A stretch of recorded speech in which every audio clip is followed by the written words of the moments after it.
چلے اسی تنخواہ میں سے جب بندہ بڑے بیٹے کی شادی کر کے بہو بیاہ کے لے آئے تو پھر بھی کام چلتا ہے، اور جب اس بیٹے کو اللہ بچے عطا کر دے تو اسی گھر میں، اسی آنگن میں، اسی چھت کے نیچے کام چلتا ہے۔ تو پھر تو مان جانا کہ چلانے والا تو نہیں، چلانے والا کوئی اور ہے۔ پھر تو مان جا کہ چلانے والا کوئی تو اس وقت جب تنخواہ تیری لگی تھی تو کہتا تھا ابا ابھی میری شادی نہ کر، میں بیوی کو کیسے کھلاؤں گا؟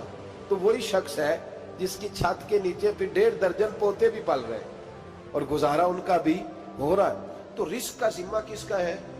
اللہ کا ذمہ۔ اب ہمیں پتہ ہے پہلی بات تو پریشانی اس لیے اتار دینی چاہیے کہ ذمہ ہمارا ہے ہی نہیں۔ اب دوسری بات یہ کہ ذمہ داری کس کی ہے؟ اللہ حکیم بھی ہے اور علیم بھی ہے، حکیم بھی ہے اور جانتا بھی ہے، اور اسے پتہ بھی ہے کہ دینا کس طرح ہے۔ اب ہم پتہ کیا کہتے ہیں؟ کہتے ہیں وہ جو بندہ پجاروں میں بیٹھا ہے وہاں اسے نہیں بیٹھنا چاہیے، اور میرا حق تھا۔ تجھے زیادہ پتہ ہے کہ اللہ کو؟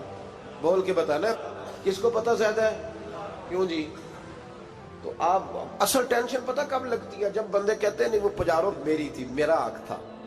وہ جب گزرتی ہے نا پاس سے مہران کے تو مہران والا ٹینشن بڑی لیتا ہے، حالانکہ اللہ کو زیادہ پتہ ہے کہ وہ حق۔ ایک بات اپنے ذہن میں یاد رکھ لیں، رٹ لیں کہ جو میرے لیے بہتر تھا میرے رب نے مجھے دے دیا، اور بات ختم ہو گئی۔ بس وصل اچھا ہے نہ فراق اچھا ہے، یار جس حال میں رکھے وہی حال اچھا ہے۔ بس جو میرے حق میں بہتر تھا میرے رب نے مجھے، مسئلہ یہ ہے کہ تو اس پہ راضی ہونے کو تیار نہیں۔ حضرت علی کرم اللہ تعالیٰ وجہ الکریم نے میرے نبی پاک کی ایک حدیث بیان کی ہے، اور جناب علی جب یہ حدیث بیان کیا کرتے تھے تو حضرت مجاہد فرماتے ہیں یوں لگتا تھا کہ جیسے حضرت علی ہمیں ہر پریشانی سے نکال رہے ہیں۔ مولا علی شیر خدا رضی اللہ تعالیٰ عنہ فرماتے ہیں کہ مجھے میرے نبی پاک صلی اللہ علیہ وسلم نے ایک طریقہ دیا تھا ٹینشن فری ہونے کا۔ آپ فرماتے ہیں مجھے تو بڑا راس آیا ہے، تم بھی اگر کر لو گے تو تمہیں بھی فائدہ دے گا۔ کہا وہ کیا؟ حضرت علی کہنے لگے محبوب علیہ السلام نے فرمایا تھا لوگوں تم اللہ کے دیے ہوئے تھوڑے رزق پہ راضی ہو جاؤ، وہ تمہاری تھوڑی عبادت سے تم سے راضی ہو جایا کرو گے۔ بس تم 2 نفل بھی پڑھو گے تو اللہ راضی ہو جائے گا، تم 1 رکوع بھی سویرے اٹھ کے پڑھو گے تو وہ راضی ہو جائے گا، وہ تمہارے 313 درود شریف سے راضی ہو جائے گا، تم اس کے دیے ہوئے تھوڑے رزق سے راضی ہو جاؤ۔ ٹینشن اس لیے ہوتی ہے کہ ہم راضی نہیں جو اس نے ہمیں دیا ہے۔ وہ حل میں مزید کی جو دوڑ ہے نا، حل میں مزید کی، بے قدرہ کچھ قدر نہ جاتی، کیتی خوب تسلی ہو، دنیا دار پجاری زردے، کتیاں دے گل ٹلی ہو، بک بک روشن اکھیاں تکیو ویک حویلی کلی ہو، تے کوچ نصیر اساں جد کیتی پہ جانی تھر تھلی ہو۔ تو یاد رکھیں یہ جو ہے نا مصیبت کے مال آ کیوں نہیں رہا، وہ سامنے والا پلاٹ میرے گھر کے سامنے ہے گھر کے سامنے، پر رجسٹری میرے نام کیوں نہیں؟ یہ مصیبت سانس نہیں لینے دیتی۔ موٹر سائیکل کھڑی کرتا ہے نا جب آ کے دکان سے روٹی کھانے آتا ہے، دفتر سے گھر آتا ہے، کاروبار سے آتا ہے، تو جہاں موٹر سائیکل کھڑی کرتا ہے وہ ٹینشن بڑی ہے کہ کبھی میری ہو جائے نا یہ والی جگہ تو میں یہاں بھی بورڈ لگاؤں اپنے نام۔ اس نے مالی پریشانی پیدا کی۔ تو جس حال میں ہے، کیونکہ تو نے اپنا یہ حال خود نہیں بنایا، جس نے بنایا ہے وہ بڑا بہتر جانتا تھا کہ تو اسی حال میں اسے اچھا لگتا ہے۔ تو اسے اسی حال میں، ایک بزرگ تھے تو ان کی طبیعت بڑی علیل ہو گئی، بیمار ہو گئے، تو اللہ نے آزمائش دی تو کیڑے پڑ گئے وجود میں۔ ایک کیڑا یہاں سے کھا رہا تھا، اللہ والے بڑے راضی رہتے ہیں اس کی رضا پہ، تو کیڑا یہاں کھا رہا تھا تو نیچے گر گیا، تو بابا جی نے اٹھا کے پھر وہاں رکھ لیا، کہنے لگے جب اس نے تیری ڈیوٹی مجھے کھانے کی لگائی ہے تو میں اس بات پہ راضی ہوں، تو نیچے کیوں گرتا ہے؟ بٹ ٹھیک ہے کھا، جب اس نے تجھے ڈیوٹی جو تیری لگائی۔ سالبہ بن عبد الرحمن ایک صحابی تھے، سالبہ غالباً نبی پاک صلی اللہ علیہ وسلم کی خدمت میں آئے، کہنے لگے یا رسول اللہ صلی اللہ علیہ وسلم غربت بڑی ہے، میرے لیے دعا کریں اللہ زیادہ مال دے۔ تو محبوب صلی اللہ علیہ وسلم نے فرمایا تو جس حال میں اچھا ہے وہ تیرے لیے بہتر ہے، اس میں تو ہے وہی حال تیرے لیے۔ مشکل ہے نا یہ جواب سننا۔ کہتے ہیں پیر صاحب فلاں جگہ سے تویز آیا، وہاں تو وارے نے آرے ہو گئے، تو آپ کے ہاں؟ تو میں کہتا ہوں یہ تویز دینے والا اگر تویز دے کے امیر بناتا ہے تو پہلے خود کیوں نہیں بنتا؟ یہ خود تو 150 کا تویز بیچ رہا ہے، اپنی بیچارے کی حالت یہ ہے. اگر اتنا ہی تویز اس کا چلتا ہوتا تو پہلے 5 ٹیوب پجارو اس کے دروازے پہ کھڑی ہو. عجیب چکر ہے اور عجیب جگہ لوگ الجھ گئے، سمجھتے ہی نہیں بات کو. یا رسول اللہ صلی اللہ علیہ وسلم دعا کر دے تو محبوب نے کیا فرمایا؟ فرمایا تو جس حال میں ہے نا وہ حال تیرے لیے بہتر ہے، اسی میں رہ. کہ نہیں حضور دعا کرے. فرمایا سال بعد تو باز آ جا. حضور دعا کرے. فرمایا تو باز آ جا. 2-3 دفعہ کا ضد کی. محبوب نے فرمایا جا پھر اللہ تجھے زیادہ پیسے دے گا. چند بکریاں خریدی، اتنی برکت ہوئی کہ بکریوں کے ریوڑ بن گئے. پھر کچھ بکریاں بیچ کے گائے خرید لی، ان کے بھی ریوڑ ہو. پھر کچھ اونٹنیاں لے لی، ریوڑ ہی ریوڑ. پہلے 5 وقت مسجد میں آتے تھے، اب فجر اور عشاء رہ گئی. پھر مال زیادہ ہوا تو مدینے شہر میں کوئی جگہ ہی نہیں، مدینے سے باہر حویلی خریدی. پھر جمعہ ہی رہ گیا. جمعے کے جمعے آتے زکوٰۃ کا حکم آیا. میرے نبی کریم علیہ السلام نے حضرت ابو ہریرہ کو بھیجا. فرمایا جا اسے کہہ تیری زکوٰۃ بنتی ہے 2.5%. 10 کروڑ روپیہ ہو تو کتنی زکوٰۃ بنتی؟ بھئی 1 کروڑ کی 2.5 لاکھ ہوئی نا، تو 10 کروڑ کی کتنی ہوئی؟ تو بڑی مصیبت ہے جب بینک سے میسج آتا ہے نا کہ 25 لاکھ نکل گیا تیرے اکاؤنٹ سے. بہت بڑی مصیبت، بڑی ٹینشن ہوتی ہے. ایک صاحب میرے پاس آئے، ان کی زمین اچانک مہنگی ہو گئی. اچانک پہلے کچھ 15-16 لاکھ کی ایکڑ زمین تھی، پھر وہ کروڑ کی ہو گئی. تو میرے پاس آئے، کہنے لگے وہ 10 کروڑ روپے بنتے ہیں تو زکوٰۃ. تو میں نے کہا آپ نے کیا کیا؟ زری زمین پہ عشر آتا ہے، اس پہ زکوٰۃ نہیں آتی، تو آپ نے کیا کیا؟ کہنے لگے وہ کچھ سوسائٹی کے رول کے مطابق میں نے فائلیں وغیرہ لے لی ہیں، اب میں نا کبھی موقع آئے گا تو ان کو بیچوں گا. تو میں نے کہا اب تو آپ کا یہ مال ہو گیا بزنس کا، تو اب تو اس پہ زکوٰۃ آئے گی. 10 کروڑ پہ جب 25 لاکھ سنا تو کہنے لگے فوراً دینی پڑتی ہے کہ تھوڑی تھوڑی سے بھی کام چل جاتا ہے.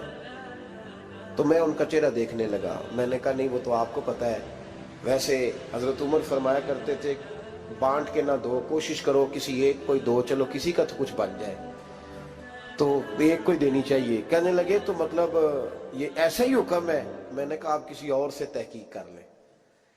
اب یہ بھائی لیتے وقت نہیں تجھے ٹینشن ہوئی کہ 15 لاکھ کا کروڑ ہو گیا تو اس وقت نہیں تو نے کہا کہ یا اللہ تو یہ کیسی سوچ ہے مسلمان؟ کس طرح کا اس کا؟ ہمارے ہاں جب کسی آدمی پہ حالات خراب ہوتے ہیں نا تو سب سے پہلے وہ اس طرح کرتا ہے کہ جو میں کہیں اللہ کے رستے میں دیتا ہوں پہلے اسے بند کروں. جس رستے تجھے آ رہا تھا پہلے تو نے وہ رستہ بلاک کیا. حضرت اسماء بنت ابی بکر صدیق کہتی ہیں میں حضور کو مسجد کے لیے، ادارے کے لیے، صحابہ صفا کے لیے کچھ دے رہی تھی تو میں نے گننا شروع کیا تو حضور مسکرانے لگے. حضور مسکراتے کیوں ہیں؟ تو فرمانے لگی، محبوب فرمانے لگے اسماء اللہ کے رستے میں گن گن کے نہ دیا کر، ورنہ وہ بھی تجھے گن گن کے دے گا. تو اس کے رستے میں بے حساب دے، وہ بھی تجھے بے حساب ہی عطا فرمائے. لیکن پہلے یہ والا پہلے دروازہ بند کرو، یہاں سے پیسے ختم ہو رہے ہیں.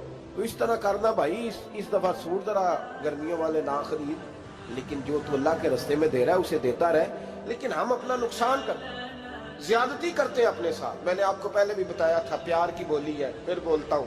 ایک بڑے بڑے پیار والے دوست ہیں، ایک دفعہ مجھے کہنے لگے کہ آپ کئی دفعہ اعلان کرتے ہیں تو مجھے اچھا نہیں لگتا، اور آپ ادارہ بھی بہت زیادہ بننے والا ہے، بڑی چیزیں میں دیکھتا ہوں جو ہوں تو بڑا نظام اچھا ہو جائے.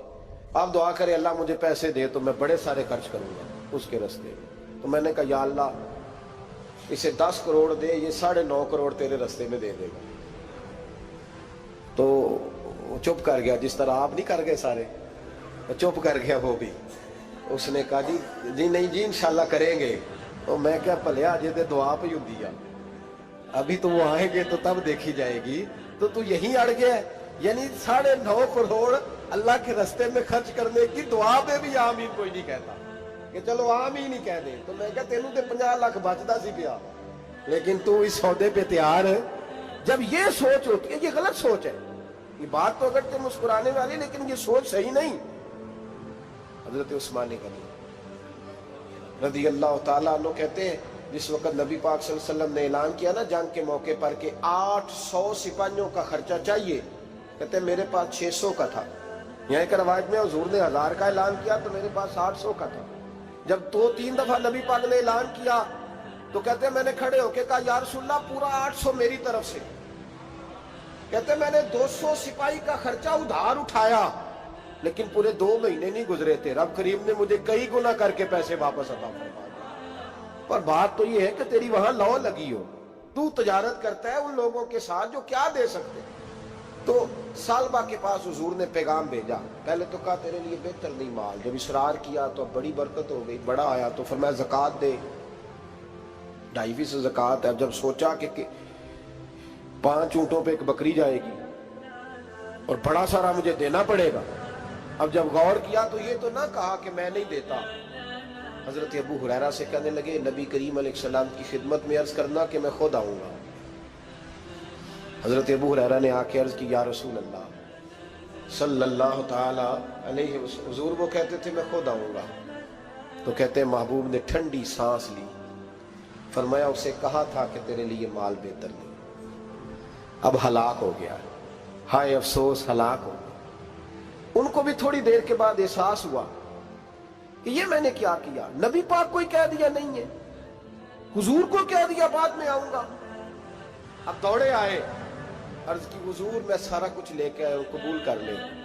محبوب نے فرمایا گویا بلال حبشی کی خشک کھجور بھی قبول ہے، اور صہیب رومی ایک اٹی بان کی لائے تو وہ بھی قبول ہے، اور عمار بن یاسر اور مصعب بن عمیر اگر 2 دینار دے جائیں اور کوئی پرانا جوڑا کسی سپاہی کے لیے چھوڑ جائے تو وہ بھی قبول ہے، لیکن تو اپنا لاکھوں لے کے چلا جا، تیرا کوئی نہیں قبول، معاف کر دیں۔ فرمایا جا معاف کیا، پر پیسے لے کے نہ آنا۔ اگلے سال پھر آئے، بندے ہوئے ہاتھ ہیں، محبوبہ میں دولت کا کیا کروں گا، آگ لگانی ہے، قبول کر لیں۔ فرمایا تو لے جا، تیرا نہیں قبول، گرا جو ان کی نگاہ سے وہ سنبھل نہیں سکتا۔ حضور نے وصال ظاہری کیا تو جناب صدیق اکبر کے پاس آئے، لاکھوں کا مال، ابو بکر قبول کر لو، تو جناب صدیق اکبر کہنے لگے اس کا کر لو جس کا نبی نے نہیں کیا، چل جا، کوئی نہیں چاہیے۔ حضرت عمر کے زمانے میں قحط پڑ گیا، بارشیں نہیں ہوتی، غلہ نہیں ملتا، حالات خراب ہے، مالی طور پہ بحران آ گیا، غربتیں، مجبوریاں، تکلیفیں، آ کے روئے، عمر میرا قبول کر لو، مجھے معافی تو مل گئی تھی نا۔ فرمایا معافی اپنی جگہ پہ، پر جس کا مصطفیٰ نے قبول نہیں کیا۔ بہت سارے لوگوں کو پتہ ہی نہیں کہ ان کا قبول ہی نہیں ہوا، اور وہ الجھے ہوئے، انہیں خبر ہی نہیں کہ اصل بات کیا ہے۔ فرمایا جس کا مصطفیٰ کریم نے قبول نہیں کیا، اب ہیرے اور جواہرات بھی لے کے آئے تو بھوکے مریں گے، پر اس کا قبول، اس بات پہ راضی رہو اس حال میں اللہ نے رکھا ہوا، اس حال میں راضی رہو۔ جو مصیبت ہے نا دیکھنی کہ وہ بھی میرے پاس، تمہیں کیا پتا، کبھی پوچھ تو صحیح اس سے وہ کس مصیبت کا شکار ہے، جو مالی طور پہ بڑا امیر ہے، تو اس کی طرف دیکھ کے اپنا دل برا کرتا ہے۔ بس جس حال میں رب نے رکھا ہے اس حال میں رہ۔ حضرت عثمان غنی کے زمانے میں تو وہ وصال کر گئے، لیکن بھائی تو جس حال میں تیرا رب تجھے رکھتا ہے اس حال میں رہ، تیری مالی پریشانیاں ختم ہو جائیں گی۔ میں نے پہلے بھی شاید آپ کو ایک دفعہ کہا تھا، میں تعلیم سے فارغ ہوا تو میرے ایک استاد اور میرے کچھ دوست کہنے لگے افریقہ آ جائیں آپ، وہاں بہت بڑا ادارہ ہے، اس کو چلائیں، اس کو سنبھالیں۔ میری والدہ سے میں نے کہا، اس طبیعت ہوتی ہے نا انسان کی، میرا بھی دل لگ گیا۔ میری اماں پڑھی نہیں تھی لیکن اللہ نے دانائی بڑی عطا فرمائی تھی، حکمت بڑی تھی، سیانی بڑی تھی۔ تو میں نے کہا اماں جی وہ مجھے ساؤتھ افریقہ کی دعوت ہو رہی ہے تو آپ کیا کہتی ہیں؟ تو اٹھ کے میرے پاس آ گئی اور مجھے انہوں نے اپنے بازوؤں میں لے لیا، پھر میرا ماتھا چوما، کہنے لگی پتر میں تے وال بھی نہ پوٹ کے دیوا کسی نے، ہم نے دولت کا کیا کرنا، تو اللہ کا نام لے کے کہیں بیٹھ جا، رب کریم رون کے لگا دے گا، خیر ہو جائے۔ تو میرے بھائی یاد رکھیں ان چیزوں سے تھوڑا سا دیکھیں نا، قناعت کریں، جو اللہ نے دیا اس پہ راضی ہو جائے، اللہ بڑا مہربان ہے، وہ آسانیاں کر دیا کرتا ہے۔ تو یاد رکھیں میرے رسول کریم علیہ السلام نے ایک تو ہمیں درس یہ دیا ہے کہ تو سمجھ جا، قرآن نے ہمیں بتایا ہے کہ روزی تیری ذمہ داری نہیں، روزی کس کی ذمہ داری ہے؟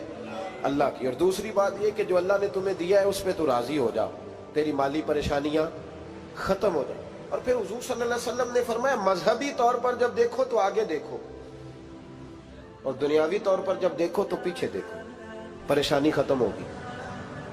مذہبی طور پر جب دیکھو، جو 5 نمازیں پڑھتا ہے وہ تہجد پڑھنے والے کو دیکھے، اور جو تہجد پڑھتا ہے وہ اشراق چاشت پڑھنے والے کو دیکھے، اور جو بندہ اشراق اور چاشت پڑھتا ہے پھر اس کو دیکھے جو سارا دن مصطفیٰ پہ درود پڑھتا ہے۔